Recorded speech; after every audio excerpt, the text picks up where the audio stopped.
青青草地，我听见远方下课钟声响起，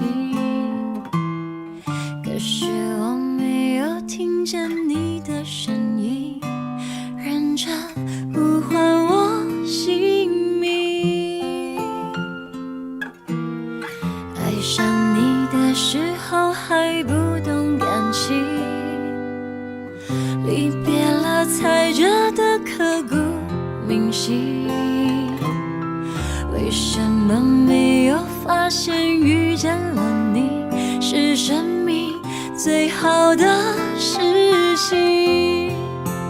也许当时忙着微笑和哭泣，忙着追逐天空中的流星，人理所当然的忘记是谁风里雨里一直默默守护在原地。原来你是我最想留住的幸运，原来我们和爱情曾经靠得那么近，那为我对抗世界的决定。